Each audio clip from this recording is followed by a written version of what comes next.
Olá, eu sou o Felipe, eu sou médico de família, sou teleconsultor aqui do Telesaúde Goiás. Eu peço licença para você antes desse vídeo começar, porque eu gostaria de convidar os profissionais, médicos e enfermeiros do SUS que atuam na atenção primária no estado de Goiás a utilizar o serviço de teleconsultoria aqui do Telesaúde Goiás. A nossa equipe de teleconsultores, ela pode te ajudar a tirar dúvidas de casos atendidos na rotina e do seu serviço e sugerir conteúdo atualizado sobre os mais variados temas aí no contexto da APS. Basta fazer o cadastro no site do Telesaúde Goiás e aguardar a autorização. Depois, solicitar a sua teleconsultoria. Aguardamos vocês!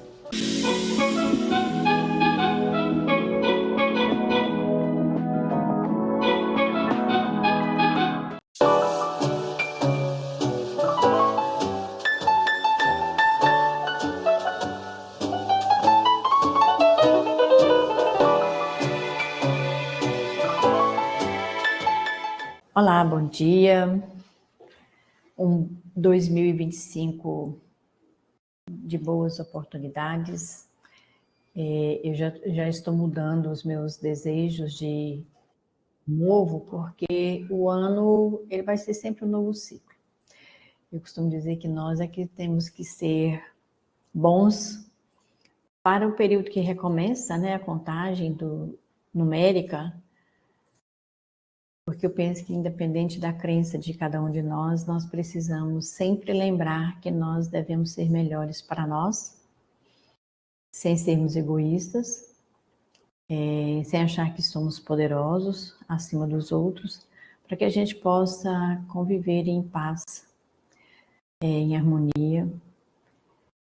Quem gosta de festa, ótimo, né? Quem gosta de um som, de comer, de beber, nada contra, mas a gente precisa ir sedimentando alguns valores para que a gente realmente possa fazer um ano novo melhor, porque bom ele vai ser sempre. Eu penso que cada vez que nós temos a oportunidade de fazer algo de bom, é um momento novo, é um ano novo, é um mês novo, né? Então a gente precisa lembrar dessas coisas tão peculiares e de fundamental importância nas nossas vidas.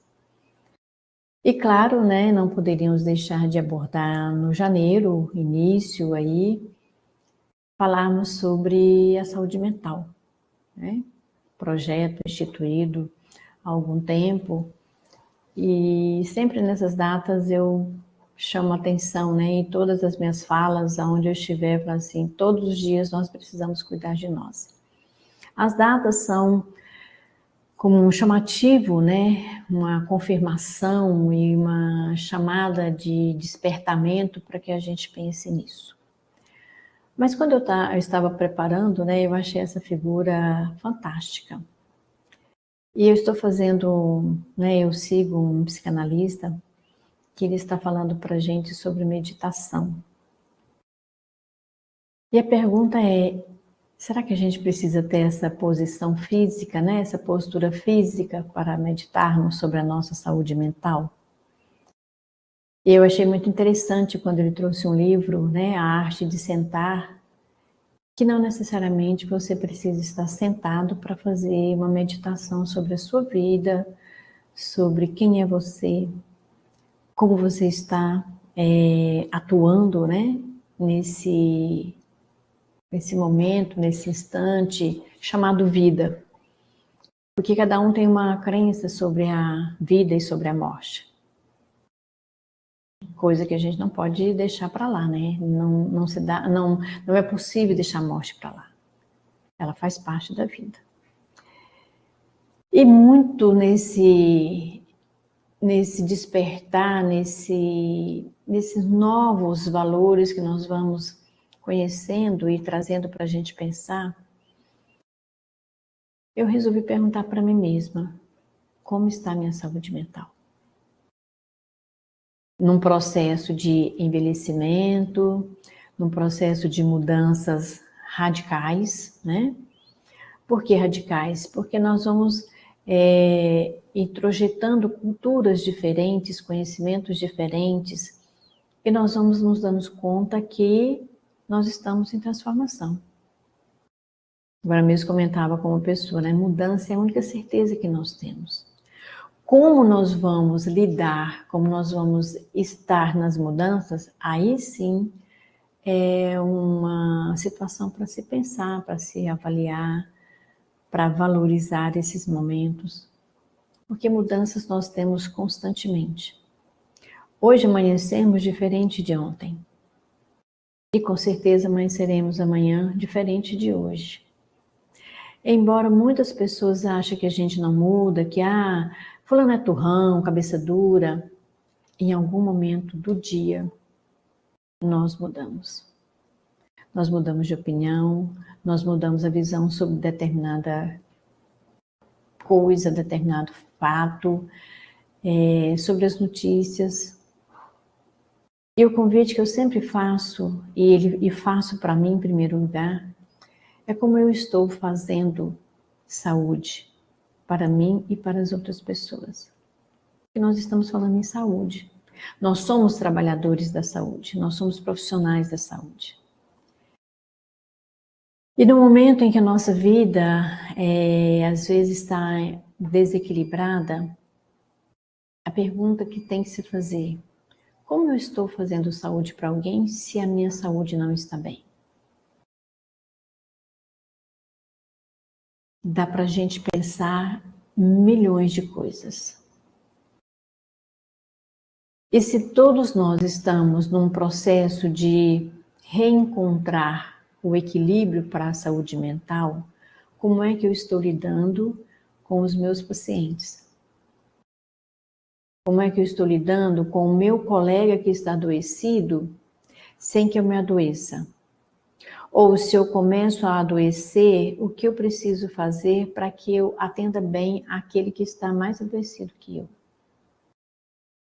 E aí a gente entra num processo de conceituar doenças, que eles, né, cada dia está mais abrangente conceituar doença, ou conceituar saúde, ou lembrar que saúde não é só ausência de doenças físicas.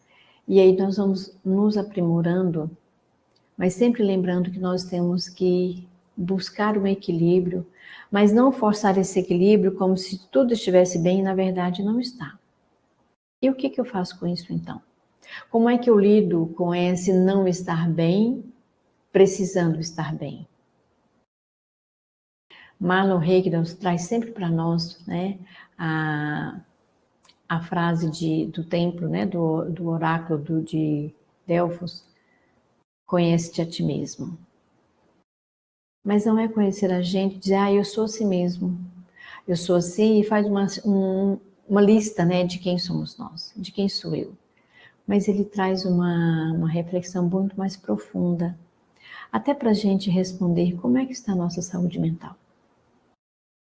O que eu estou fazendo com o meu adoecimento? Porque todos nós estamos em algum momento, numa escala menor ou maior, nós estamos adoecidos. Primeiro, nós estamos numa mesma sociedade, nós temos os mesmos governantes, nós temos a mesma estrutura de sociedade e nós somos todos trabalhadores da saúde. Então, em algum momento, nós vamos ter um pequeno deslize ou desequilíbrio no meio de tantos fatores, de tantas variáveis que são e estão fora do nosso controle. Então, quando a gente percebe, né, e confirma que todos nós podemos apresentar sinais de sofrimento psíquico em alguma fase da vida. Todos nós. Mas aí tem uma coisa interessante, né? As pessoas, quando começam a ter alguma alteração de comportamento, de afeto, de sentimento, a primeira coisa que ela diz: eu não estou louca.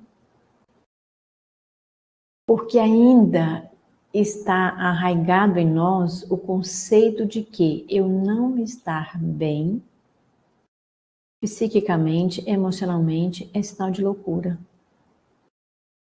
Que na Idade Média eram amarrados. eram retirados do convívio das pessoas, porque nós não tínhamos conhecimento naquela época, nós não tínhamos uma medicina, nós não tínhamos nada a que recorrer. Então, a primeira coisa que a gente tem que estar claro para nós, trabalhadores da saúde, e para aqueles que nós vamos, de certa forma, tratar, acolher, orientar. Sofrimento psíquico não é loucura. E o que é loucura? Isso é uma outra conversa, né? Mas o que a gente precisa deixar claro e ter clareza para com os nossos conceitos no dia a dia é que sofrimento, adoecimento psíquico não é loucura. Merece e precisa urgente de tratamento. Mas é um tratamento global. Não é só aquele que eu vou para o psiquiatra, pego a medicação, 60, 120 dias de afastamento e não faço mais nada. Porque isso não é tratamento. Isso é uma parte. Eu preciso entender por que é que eu cheguei a ponto de ingerir um psicotrópico. Eu preciso reconhecer em mim o que me levou a afastar do trabalho. Porque eu afastei só do meu trabalho profissional. As outras coisas continuam acontecendo. Como é que eu estou lidando com essas outras coisas? Eu tenho família, eu tenho uma sociedade onde eu estou inserida, eu tenho uma casa. Se eu não tenho família, eu tenho algum animal. Se eu não tenho algum animal, eu estou inserido num grupo de vizinhança. Então, nós não estamos sozinhos no mundo. Então, esse reconhecer quem somos nós, a partir do momento que eu sei que eu estou envolvido com outras pessoas. Nossa mente está sujeita a diversos distúrbios. E diga-se de passagem, não nos faltam motivos. Não nos faltam justificativas para que nossas mentes estejam em algum momento ou num processo mais prolongado em distúrbios. Que não é loucura. Que não deve ser encarada como loucura ou como um adoecimento que eu não, enquanto ser humano, estou nulo para o resto da vida. Então, esse sentimento de nulidade, de não ser útil para mais nada, é que a gente precisa perceber e reconhecer em nós o que está nos levando a ter esse sentimento. Porque muitas vezes esse sofrimento psíquico que agora sai do controle, né, da estrutura egóica para os psicanalistas, e que de certa forma vem para fora com uma força incontrolável, ele não começou agora. Por isso, a necessidade importantíssima de nós sabermos quem somos nós. Quem sou eu no meio desse universo? E o que é mais interessante? Nós acabamos não dando a mesma importância, e a gente já falou isso aqui várias vezes, né? Parece até mais do mesmo, mas muitas vezes nós precisamos repetir algumas coisas até que nós comecemos a entender, a compreender a importância disso, dessa repetição, o padrão, né? Então, quando alguma coisa se torna padrão na nossa vida, alto lá, vamos ver o que isso quer dizer, o que significa. Porque quando nós temos problemas estomacais, gastrointestinais, dermatológicos, dores musculares, nós vamos atrás de medicação, de entender o que aconteceu, se eu tive uma torção, o que foi que eu alimentei que fez mal, né? Considerando essa virose que está aí pairando entre nós, que muita gente que eu conheço, inclusive da minha família, já teve essa virose. O que é que está acontecendo próximo a mim, dentro de mim, que está ocasionando alterações? Só que a gente não faz isso com o nosso cérebro. A gente fala assim, mas isso é cansaço. Não, vou dormir um pouco. Não, preciso de viajar, eu preciso de férias. Nós estamos sempre fugindo, não encarando de frente o que o nosso cérebro está querendo nos comunicar. Porque o estômago comunica, o intestino comunica, as alergias, né, dermatológicas comunicam com a gente e a gente presta atenção. Nós começamos a ter problemas auditivos ou visuais, a gente vai ver o que está acontecendo. E por que nós não fazemos isso com o cérebro? Porque ainda nós estamos longe de entender e de aceitar que o nosso cérebro também cansa, que o nosso cérebro também se desgasta. E aí nós prestamos muito mais atenção no que é músculo, no que é externo, ou que são vísceras, né? Esquecendo que o nosso cérebro também é um órgão que faz parte do corpo. Tanto que ele é tão, né, ele é tão importante que quando nós estamos numa situação de internação, em UTI, em morte iminente, mantém-se em funcionamento até que haja uma morte cerebral e retiram-se os órgãos que são possíveis com saúde para serem doados, antes que desfaleça todo o movimento muscular e visceral. E mesmo assim a gente ainda não valoriza o nosso cérebro. Quando é que a gente valoriza o nosso cérebro? Quando nós temos um trauma intracraniano. Porque esse trauma, ele vai em alguma parte do nosso cérebro, né? Que lembra aí das aulas de biologia. Dependendo da parte que foi afetada, tanto por um acidente vascular ou por um achatamento de caixa craniana, né? Isso vai depender de como nós vamos manter os movimentos, deambulação, fala, visão, audição, foco de atenção. É nesses momentos que nós, com esse movimento trágico que nós prestamos atenção no nosso cérebro. Mas antes de acontecer algo isso, nós precisamos entender que o nosso cérebro é o nosso centro de comando. Quando nós sentimos dores, quando nós sentimos um incômodo, o cérebro é o primeiro a nos avisar. Por que pessoas às vezes perdem, né, a sensibilidade sinestésica? Porque alguma área do cérebro foi afetada. Por que nós perdemos movimentos? Porque a parte do cérebro foi afetada.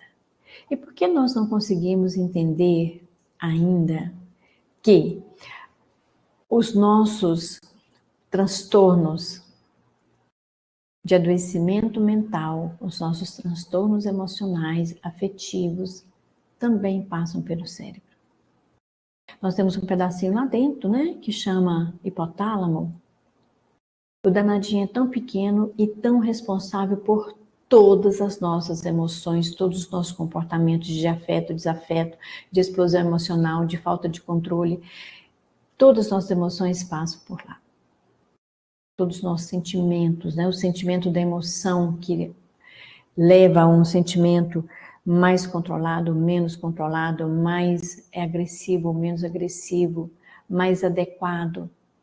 Passa por essa partezinha menorzinha no interior da nossa massa encefálica. E aí a gente não presta atenção em que é que está acontecendo. E aí, o que eu chamo de um tratamento completo de busca de auxílio? Quando a gente entende que as nossas alterações precisam ser avaliadas e valorizadas. Mudanças na emoção, no pensamento, no comportamento, nas expressões. Só que a gente acha que isso vai passar. Como passa uma diarreia, como passa, né, uma náusea, como passa uma dor muscular. Algumas dores passam, outras não. E assim funciona com as emoções. Algumas nós mantemos mais equilibradas, outras não. Uma das emoções mais difíceis da gente manter harmonicamente, socialmente vivenciando, é a raiva. Olha quanto custo de energia nós gastamos, nós investimos para controlar uma raiva. Só que quando isso começa a ser recorrente, eu começo a adoecer. Primeiro fígado, depois pâncreas, estômago, vesícula, rins, e aí eu começo a adoecer o corpo inteiro. Pelo simples fato, há alguns anos, de querer controlar uma raiva e não entender uma raiva. A gente também já falou sobre isso, né? As nossas emoções precisam ser acolhidas e entendidas, compreendidas. Eu não posso nem só explodir e nem só controlar. Porque no meio disso tudo, a nossa saúde mental está sofrendo, ela está em sofrimento. E aí, quando vê, quando se percebe, quando valoriza os sintomas, as pessoas já estão em depressão. Aí é muito mais difícil de sair disso. Porque quando o sujeito entra num processo de depressão, ele perde, ou pelo menos diminui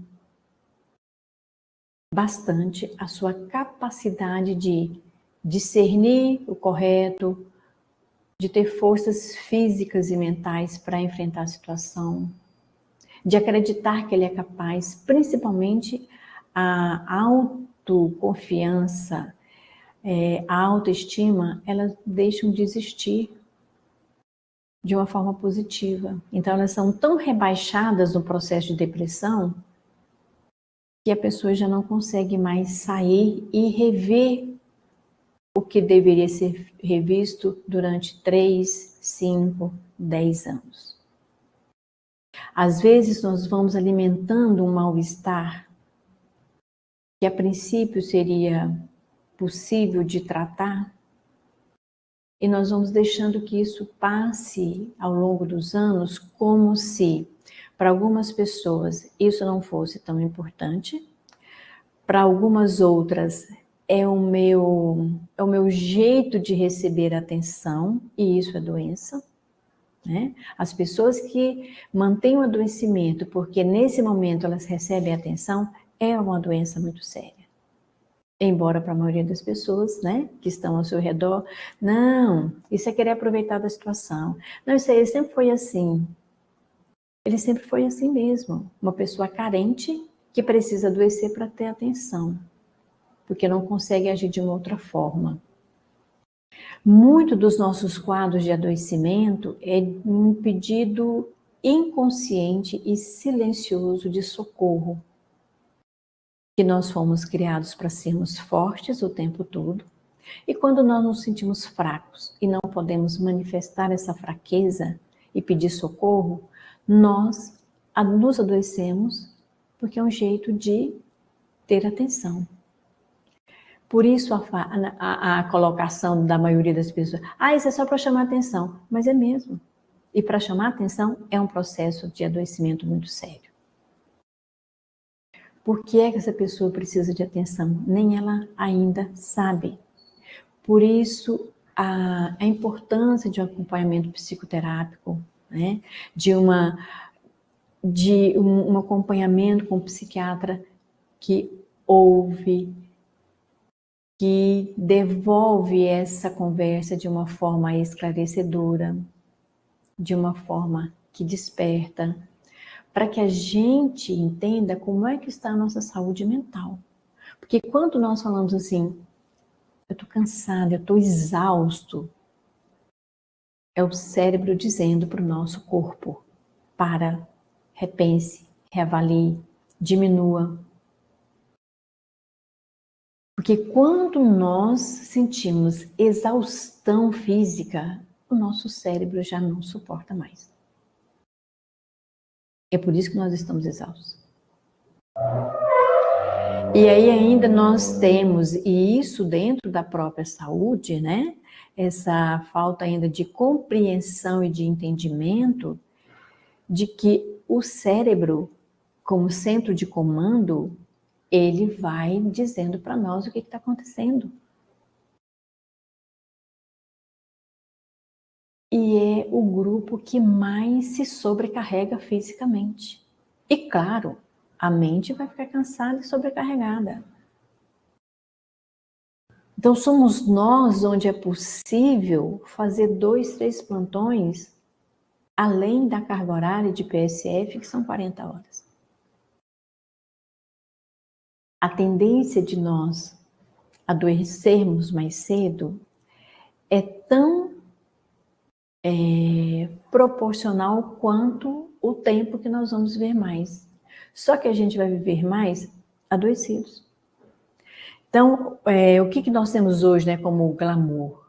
Se há 60, 70 anos nós tínhamos uma média, talvez mais, né, uns 100 anos, nós tínhamos uma média de 40, 50 anos, estourando 60 anos de vida, hoje chega-se aos 90, 95 com muita facilidade. Com muita facilidade, parênteses. O que é que está acontecendo com a nossa velhice? Nossa velhice está depressiva, doente, porque prolongou-se os anos de faixa etária, inversamente proporcional ao cuidado com a saúde, principalmente a mental. Então, não é à toa que nós vamos ter números crescentes de suicídios ou tentativas entre a terceira idade. Porque prolongou-se os anos de vida, mas não acompanhou o mesmo com a saúde, com os cuidados, com uma saúde que nós possamos ofertar, não nós enquanto profissionais, mas como estrutura de serviço. Então, tudo isso nós precisamos levar em consideração para responder: como está a nossa saúde mental? Nós precisamos pensar nisso, né? Porque entre tantas emoções, a frustração, a satisfação, a raiva, a felicidade, a tristeza, a alegria, ela cabe dentro de um dia tranquilamente. E mais outras, né? Medo, pânico, preocupação, ansiedade. Tudo isso cabe dentro de um dia. Não é que um dia nós somos alegres, nós somos tristes, nós estamos com medo, outros nós somos despreocupados. Não, tudo isso é dentro de um dia. E um dia para aqueles que ainda fazem plantão noturno, realmente são 24 horas. Para nós ditos normais, né, que vai dormir ali pelas 22 horas, é um dia mais curto. Mas tem gente que vai 24 horas. Então, a possibilidade de explosão desses sentimentos ocasionados por essas emoções, ele vai ser muito mais forte, ele vai ser muito mais pesado, ele vai ser mais denso, eu vou estar mais tensa, eu vou estar mais irascível, mais colérica, mais entristecida. Porque são momentos que constituem, que fazem parte do nosso fazer. Então, quando a gente para pensar que saúde mental não é só ausência da doença, e isso é um outro capítulo, né? Para a gente entender o que é saúde e o que é doença mental. Às vezes, algumas doenças mentais, elas precisam de um fator orgânico, neurológico, genético para acontecer. O adoecimento mental, pelas questões psíquicas, emocionais, elas não precisam de um adoecimento crônico do físico, do neurológico. Mas chega um ponto que nós já misturamos tudo, que a gente não sabe se nós temos um adoecimento mental por somente as questões emocionais ou se nós temos uma predisposição estrutural física para tal adoecimento. Consegue entender que nós somos uno? Que nós somos as partes que se juntam e se compõem uma única pessoa? Não dá para a gente saber dizer, no trabalho eu sou assim, na rua eu sou assim, em casa eu sou assim, no meu outro trabalho eu sou assim. Isso é esquizofrênico. Isso é um quadro sério de doença mental. E aí eu preciso entender por que eu estou com vários comportamentos diferentes. Porque chega uma hora que nem a estrutura física, nem a emocional dá conta de sobreviver com essas alterações, com essa busca incessante de ser diferente em cada lugar.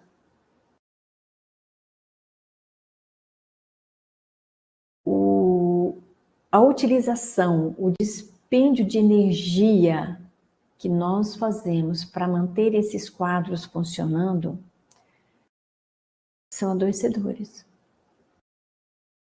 Se na época de seca, né, de falta de chuva, nós temos os reservatórios rebaixados, nós temos problemas na condução da energia elétrica que vai gerar todo o nosso bem-estar de funcionamento de elétrons eletrônicos, de aparelhos hospitalares, assim funciona conosco. Se nós não temos os nossos reservatórios de bem-estar, de energia, de boas crenças, de boas atitudes, de bons comportamentos, de equilíbrio, vai chegar uma hora que nós vamos rebaixar a nossa energia. E aí eu preciso entender por que a minha energia rebaixou. Nesses momentos de transição, né, que nós vivenciamos, por parte de mudança de governo, por parte de tudo que acontece e nós não temos o controle, nós precisamos nos manter alertas para a nossa condição física e emocional. Porque o fato de eu estar preocupado o que vai acontecer com o meu trabalho nessa gestão, eu posso desenvolver uma diarreia, uma irritação gastrointestinal, eu posso desenvolver uma psoríase, e que eu não me dou conta de que isso teve como start a válvula que me deixou preocupada com mudanças. E aí a nossa saúde mental interfere na física, a física na mental, e daqui a pouco nós estamos adoecidos, afastando no nosso cargo, buscando readequação de função, buscando remoção de local de trabalho. Mas se eu não parar para ver o que é que está dentro de mim, como é que eu lido comigo, estou dizendo do trabalho que eu faço todos os dias, não vai resolver. Porque eu serei a mesma pessoa em qualquer lugar que eu chegar. Com um agravante maior, eu vou ter que relacionar, aprender a conviver com outras pessoas, com outros momentos que eu desconheço. E o novo sempre nos traz reflexão e talvez nos gaste mais energia.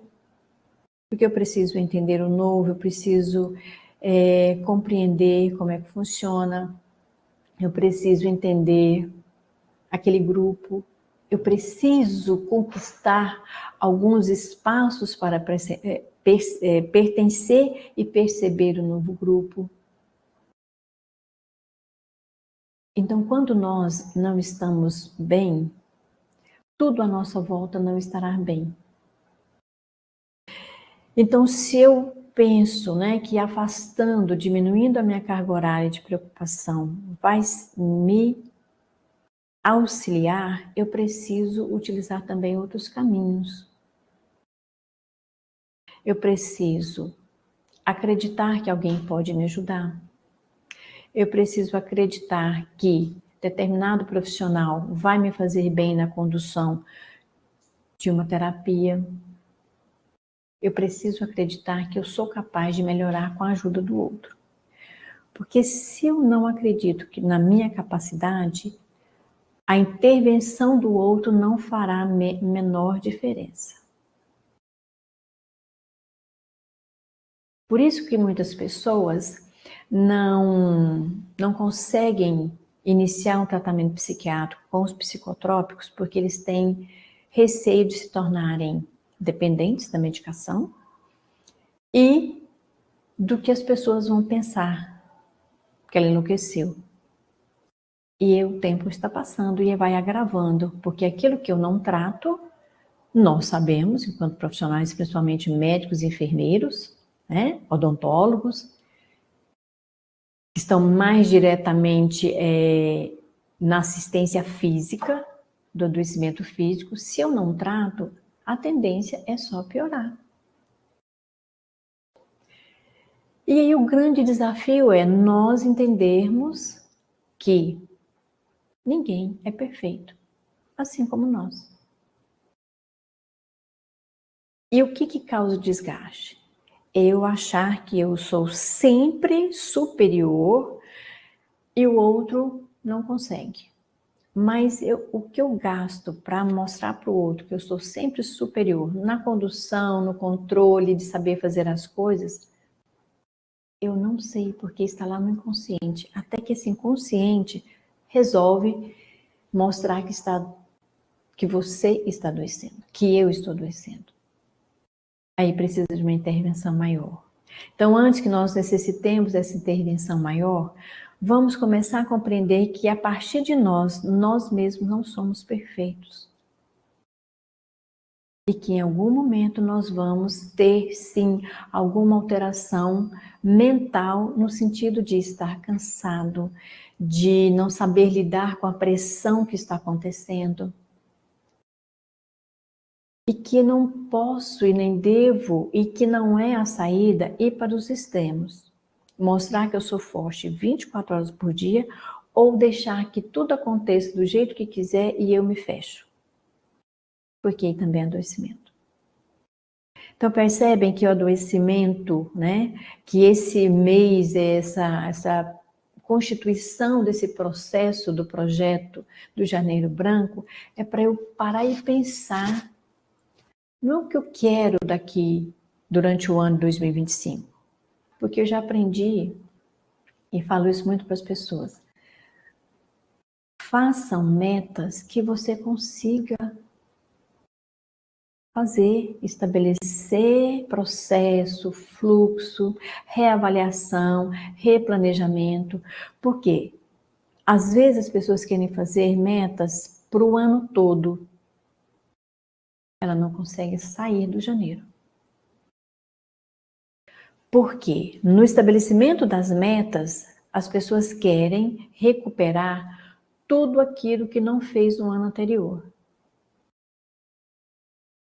Que tal a gente parar e reavaliar, replanejar o que não deu certo, o que não foi possível no ano anterior? E descobrir por que não deu certo. E se não deu certo porque eu não dei conta, que coisa maravilhosa, eu não dei conta. Eu não posso me obrigar a dar conta de tudo, porque eu não vou dar conta.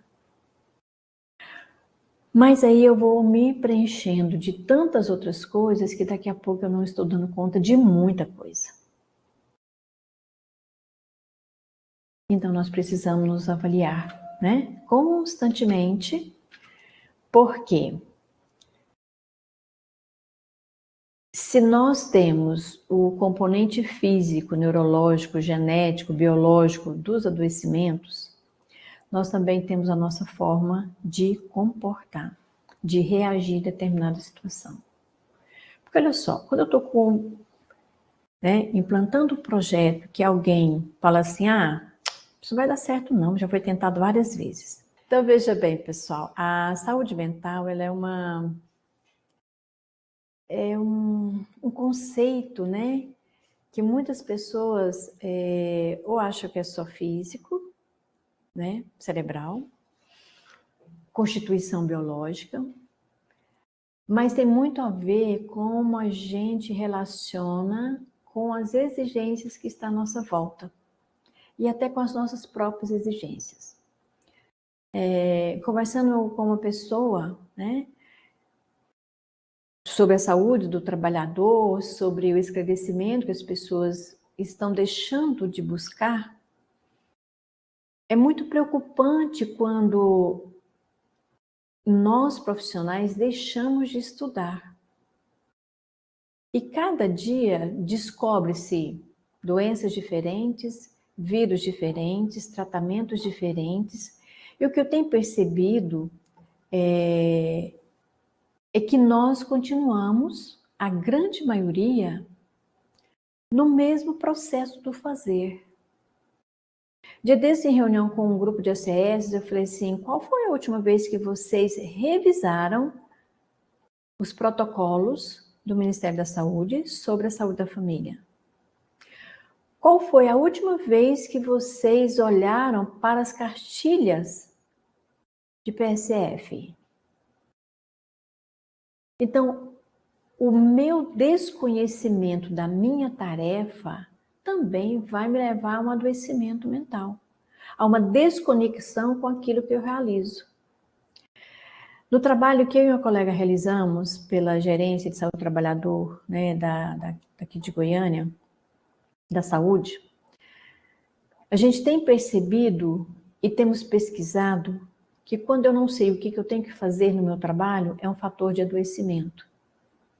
E como nós temos diretrizes que às vezes não estão claras, que começam, né, num nível da hierarquia, no nível superior, até chegar na hierarquia, no último fazer, que é o executar, quando não tem uma ligação de comunicação clara, respeitosa, valorosa, os trabalhadores começam a adoecer. Então a gente sabe que se eu não me reconheço naquilo que eu faço, também é um adoecimento.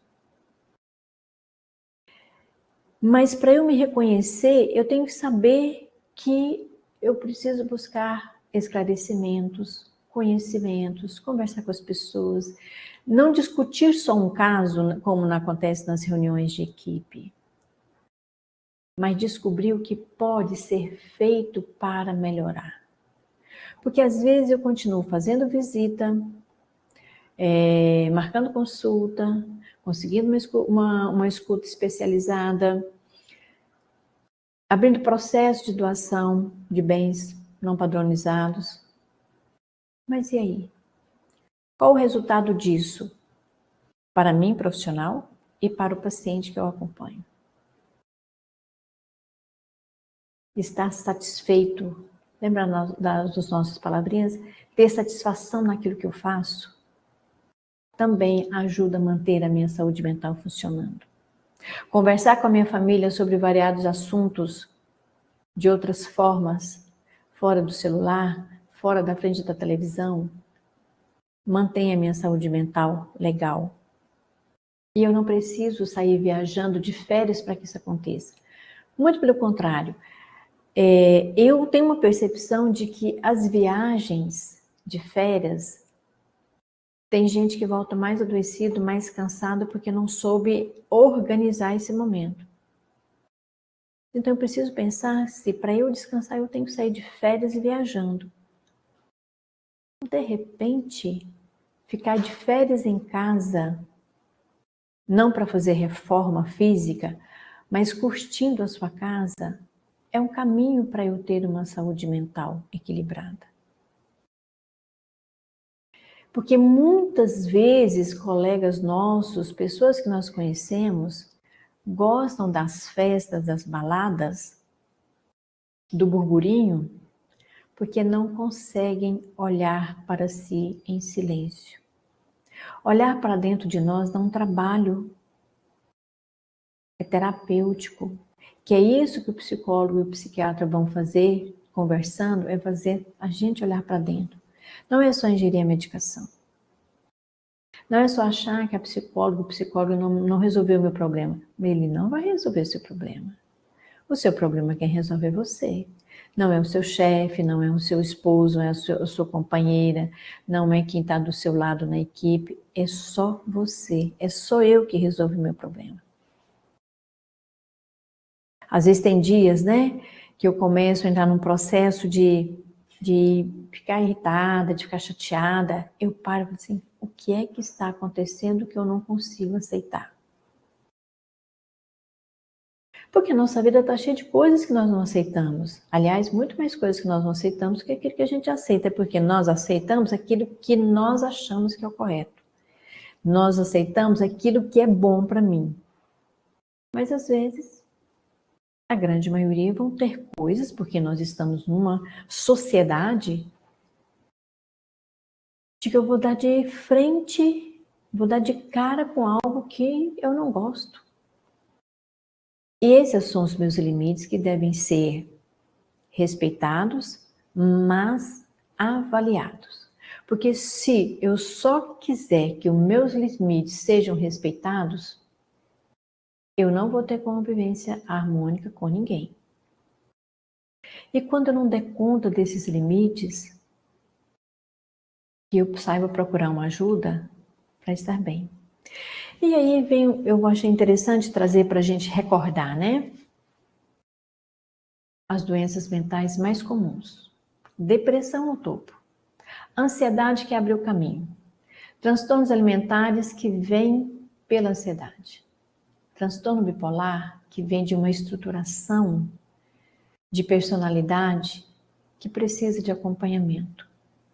Não é só a medicação que vai me deixar zen. Eu preciso entender por que horas eu estou elétrica e que horas que eu estou rebaixada. Se isso acontece com muita frequência, é como se nós acelerássemos um motor sem que esse motor tivesse óleo, tivesse componentes para fazer ele funcionar. Ele vai queimar, não vai? Assim é o nosso cérebro. Quando ele entra num processo de queima, os neurônios estão deixando de se conectar de uma forma adequada. É uma descarga elétrica com você descalço dentro d'água. Imagina a cena? É isso que acontece no nosso cérebro quando a gente tem transtornos bipolares, que assim, a grande maioria dos laudos com os quais os SESMITs das secretarias trabalham é exatamente transtorno bipolar. 90%. Sem preocupação de errar, sem medo de errar. Só que as pessoas não procuram ajuda. E aí vem o toque, porque eu preciso ter todo o meu controle. E aí eu posso caminhar por uma esquizofrenia, um estresse pós-traumático que às vezes me deixa desconectada com a realidade. Porque em todo o processo eu tenho medo de passar pelo mesmo estresse, pelo mesmo fato, então eu vou criando situações para eu não ter contato com aquilo que pode me estressar.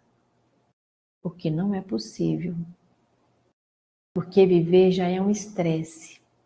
Mas nós já estudamos aqui também que tem o estresse positivo. Eu preciso de ter um pouco de estresse para movimentar a minha vida. Então eu preciso entender quando algo é negativo e quando algo é positivo. A ansiedade também é positiva, nós já falamos disso aqui.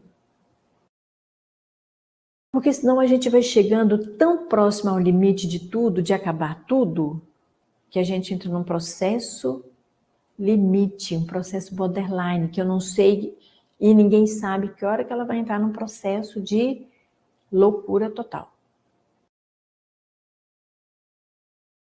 Então eu preciso entender de que eu tenho medo? Por que é que eu tenho medo?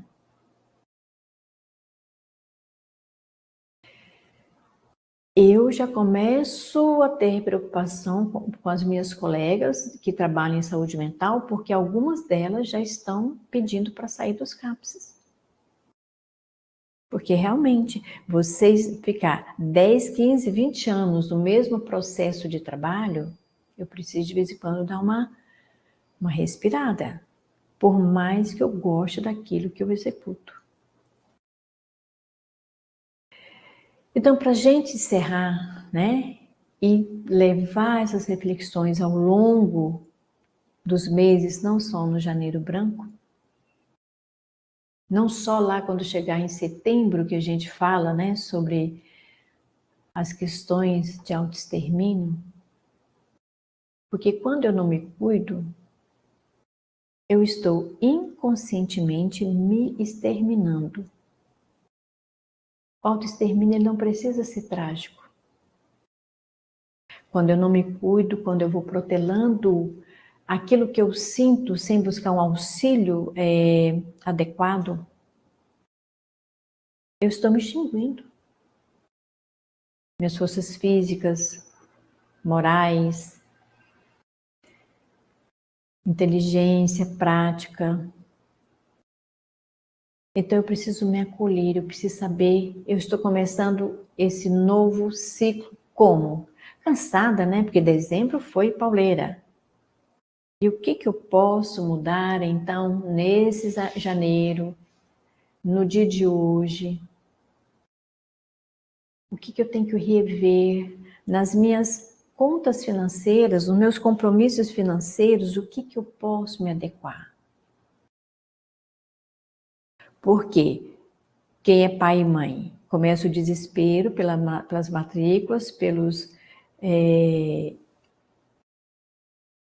materiais escolares, e aí entra todo mundo numa pilha que quando chegar fevereiro, ninguém sabe mais o que aconteceu. Então a minha sugestão é que a gente pare e olhe, se acolha, se conheça, se reconheça, para que a gente possa cada dia fazer esse exercício. Não é fácil, gente, mas não é impossível. Porque a gente só vai dar conta daquilo que nós nos propusemos fazer enquanto cidadão se a gente fizer esse processo. Porque eu não sou só trabalhador do PSF, eu não sou só mãe de família, eu não sou só pai de família, eu não sou sua filha, sua irmã, eu sou uma pessoa que preciso contar comigo para que eu dê conta dos outros papéis que eu assumi. E a nossa saúde mental, ela é fundamental. E a única pessoa que vai cuidar dela somos nós. Porque até a medicação, até o melhor terapeuta, o melhor coach, se é que alguém gosta, né, de conversar com o coach, ele não vai conseguir te mudar se você não achar que é possível. Porque ele não vai mudar. E tenham clareza de quem é cada um de nós precisamos ter essa clareza para que a sugestão do outro não entre em nós como a última tábua de salvação e a gente vai executar essa sugestão sem avaliar. Até o terapeuta que é sério, ele te propõe uma avaliação sobre ele para saber se o caminho percorrido está sendo satisfatório, porque eu faço isso.